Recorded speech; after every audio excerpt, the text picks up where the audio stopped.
Hello everyone.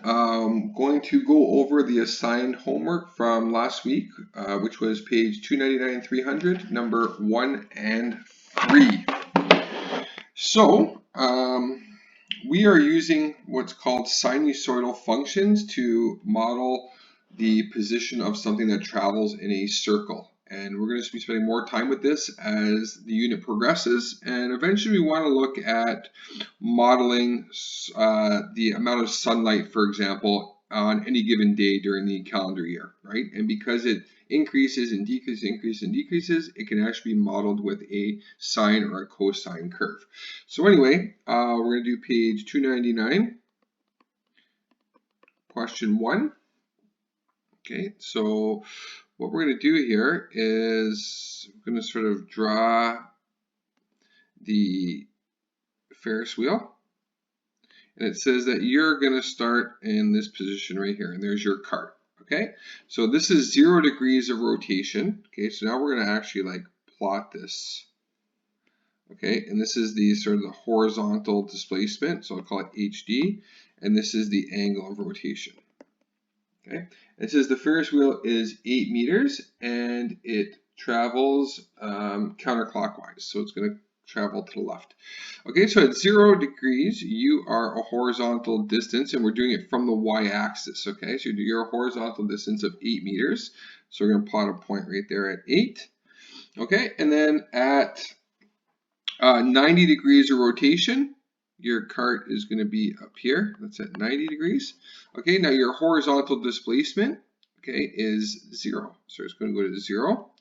And then at 180 degrees, okay, that's 180 degrees, your displacement is going to be negative 8. So 0, 8, 0, negative 8.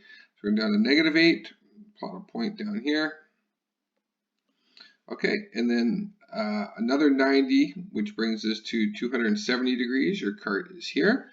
Okay, it's back to 0, and then it is back to there. And if we sort of draw a nice curve through there, okay, we get a snapshot of this is like a cosine curve in phase because the maximum value is on the y-axis, right? Okay, excellent. Good. Now, okay, oh, next one says the vertical displacement. So again, vertical displacement.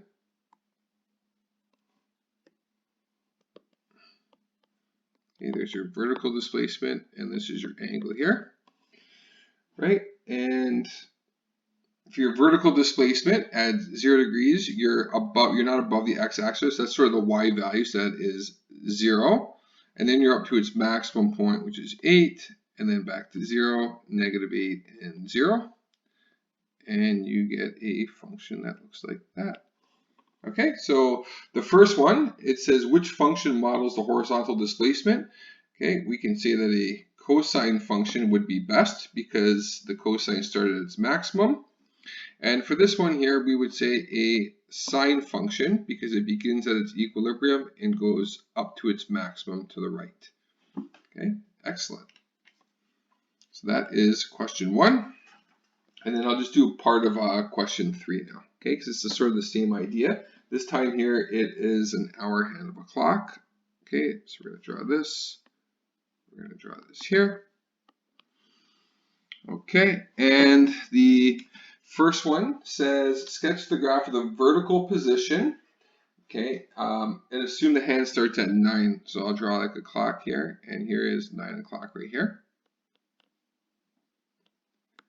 Okay, so the vertical displacement at 0 degrees of rotation is 0. And then at 90 degrees, your vertical is the length of the hand, which is at 12. So it goes up to 12. And then it rotates 180 degrees back to 0, 270, negative 12, and 360 back to 0. And it looks like a sine curve. Okay, and 3b, oh, and it asks for another cycle, or actually a couple more cycles. Then you would just do the exact same thing again, and then the exact same thing again. Okay, and that's it. The other videos will be posted shortly.